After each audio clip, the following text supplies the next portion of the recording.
What's going on, everybody? This is dkdynamite, and tonight we're going to be talking about a sneak peek at some upcoming Year 2 content, a surprising image that popped up of an unreleased experience, and even more. Definitely stay tuned. But before we jump into that, be sure to hit that subscribe button down below, drop a like, and make sure you have notifications on to make sure you stay up to date with everything going on with Cold War Year 2, Vanguard, and future Call of Duties to come. Now, I did actually drop a nuke a couple of days ago with the new Vargo 52 assault rifle. You'll be seeing that nasty gameplay in an upcoming video that will be a lot more spicy than this one. Stay tuned for that. But also, I'm not sure if you guys were having issues with Cold War's multiplayer servers, since Treyarch went ahead and tweeted that they were investigating instances of connection interrupted appearing all throughout Black Ops Cold War, and they followed up with a tweet a few hours after that saying that the issue should now be resolved. I personally never saw that, but let me know in the comments if that was something that was affecting you guys. Now, there's also a small updated multiplayer. As you guys will see, we have Night Fight 3v3 and Snipers Only Mosh Pit added to the mix of game modes here, and I'm glad they're still rotating game modes in and out. I actually wasn't even aware that Black Ops 4 also still does this, where they rotate different LTMs, different game modes out of the rotation. Let me know if you noticed that down below in the comments. But for those out there still grinding Cold War multiplayer, I definitely feel like there are some other game modes also on the way that should be added to this rotation. But going off with Holiday Onslaught now, as you guys will see more footage of in the background, I made a video about it last week where I said that this could have accidentally been added in, maybe because they were testing something else, they're planning on releasing some other content to Onslaught, and somehow a box was checked and this mode just went live by mistake.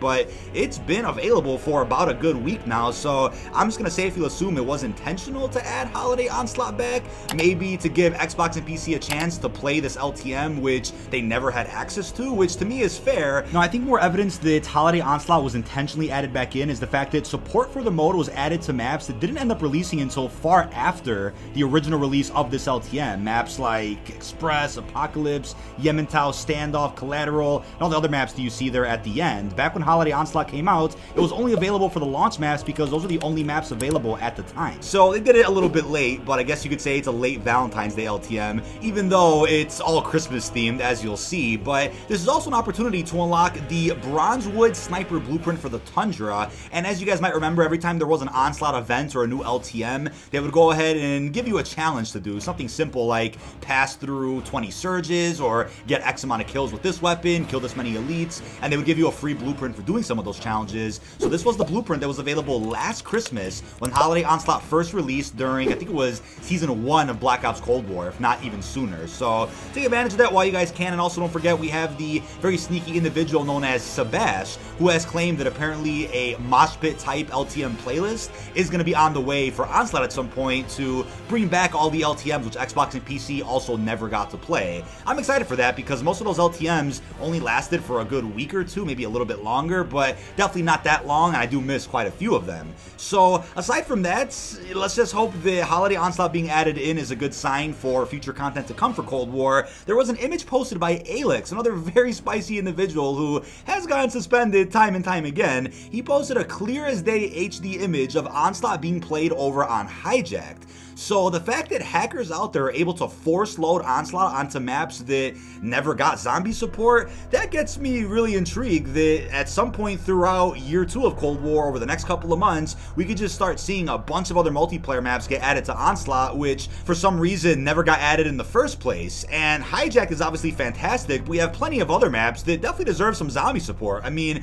we have Armada, which I showed you gameplay of in a previous video. You were able to somehow force load it if you were in local. I did it by mistake on stream one time, and clearly there wasn't much testing put into that because there was a death barrier in the water, so that wasn't ready to come out. But I think they got removed from local now, but that's possible. We also have Slum, Zoo, America, some fantastic maps that I think everybody out there will love to play Onslaught on. And again, don't forget about Onslaught Containment, the ability to play Onslaught on some of our small gunfight maps. We have maps like Diesel, Mansion, Amsterdam, Showroom, Glubico, which I think would also play very well in that really action-packed mode. So anytime we end up getting more Onslaught updates, it'll be great that all platforms can get that at the very same time, and fingers crossed. I mean, clearly this content seems ready to go if hackers are force loading it, and it looks like Hijack plays fine. There weren't any death barriers on that map, so I think it could be a flip of a switch for them to just add some of these maps in, which is great. Not much work should even have to go into that, but I'm not a dev or an engineer, so I can't fully confirm that for you, but just based on what I've seen, it doesn't look like it'll be that hard for them. Now, we also have content creator Elvis Cod, who does post a bit of a deep dive of all upcoming bundles and other Call of Duty content from time to time on Twitter, even on his YouTube channel. His links are all down below. Full credit to him for this.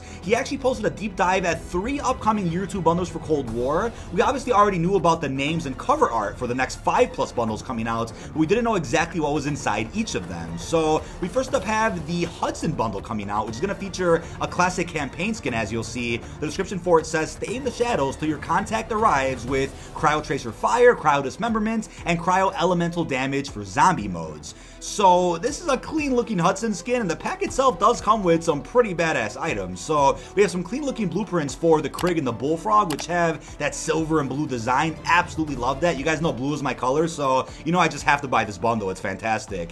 And there are quite a few campaign skins that I think could be dropped as bundles at some point throughout Cold War Year 2. Why not? Extra filler content in case they need it. I know Vanguard's not doing great, so might as well go ahead and drop some more in this game. And we have a hilariously perfect charm, emblem, calling card, and even an accessory that matches Hudson's vibe perfectly, as you guys will see. I mean, that charm is absolutely phenomenal. I definitely have to run that one. Now, we also have a finishing move, which is pretty brutal, but it's something that you could definitely see Hudson doing. The cold beatdown finisher, where he goes ahead and plants a bomb on somebody, shoves them aside, and they explode into a million pieces. So definitely a really action-packed finisher there. It's going to be crazy to see that in live matches of multiplayer. We then have the Fiero Fury Reactive Mastercraft for the Vargo 52. Such a great weapon in this game. Had a ton of fun smacking with it in multiplayer. I used it a bit on Outbreak. I mean, this weapon is great. It looks beautiful with Dark Ether as well, but this bundle coming out is a must. I mean, the pack also comes with blueprints for the RPD and the PPSH.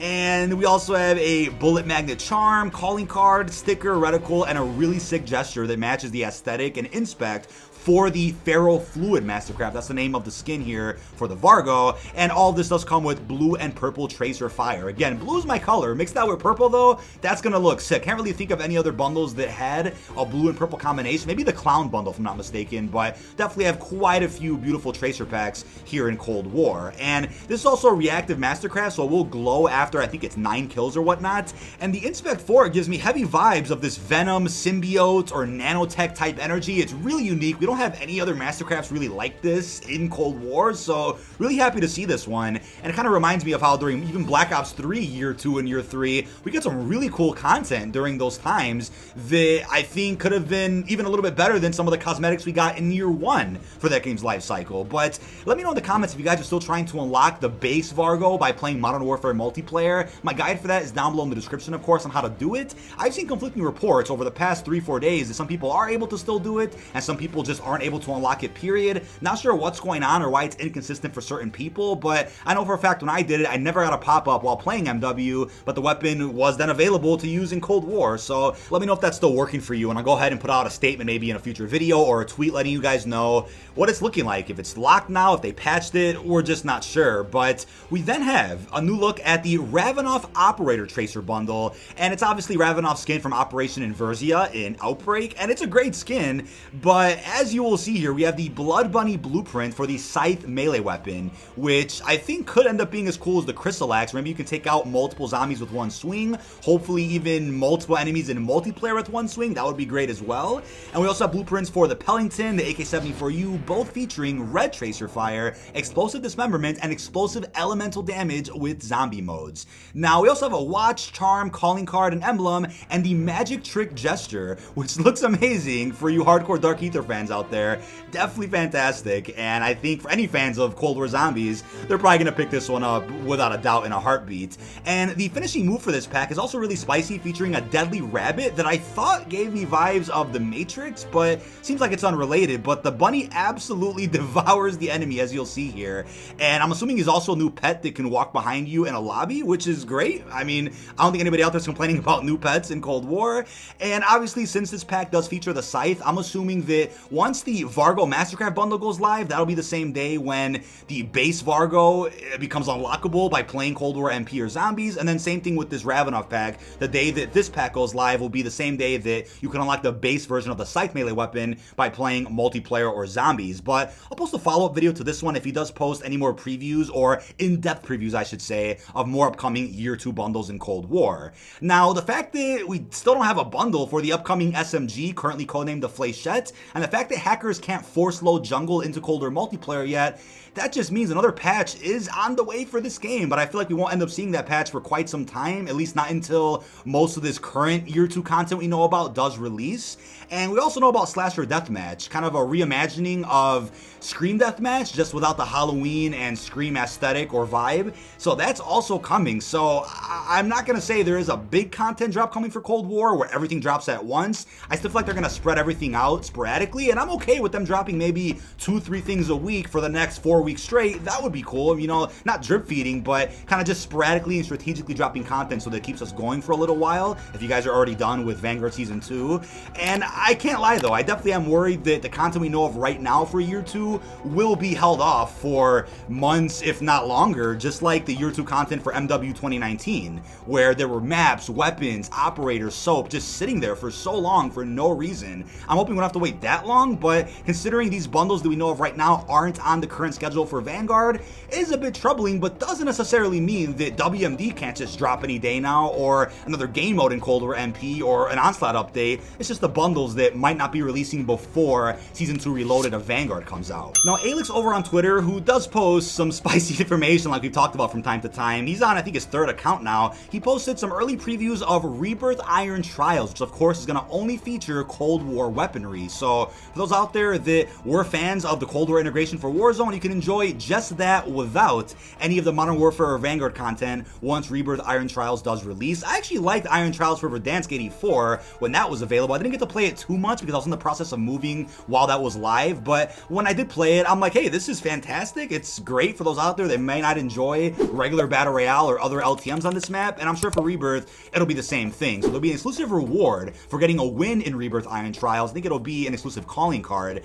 and there's also a specialist bonus that you can buy for $30,000 over at the buy station, which is cool. And the starting weapons for this mode apparently are the Magnum pistol and this melee weapon, as you guys can see. I know you guys are probably enjoying Caldera Clash right now, but I think this is going to be an even bigger update for Rebirth come, I think, Season 2 Reloaded or whenever this is going to come out. And we also have confirmation that Rebirth is going to get another big update during the mid-season, which we don't know much about now, but the blog post that we got kind of gives me a hint about zombies. And I think everybody out there has been waiting for some zombies integration on Rebirth, considering they were all over Verdansk.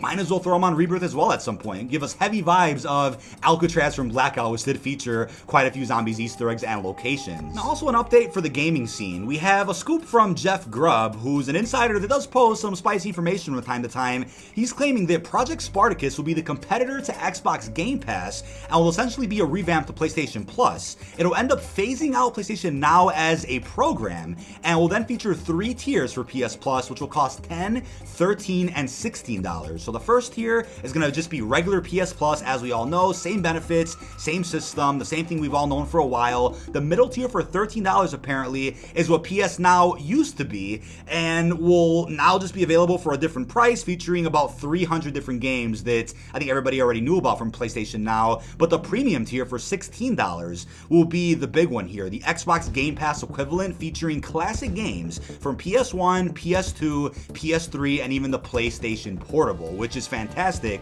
Possibly even PS Vita games, which would be great. I mean, I think everybody out there deserves to at least try Black Ops Declassified once in their life. It's such a great game for being on a handheld platform, and at the time was canon, which I know Cold War has retconned that game quite a bit now, but definitely a fun game for you Black Ops fanatics out there that cared about the lore.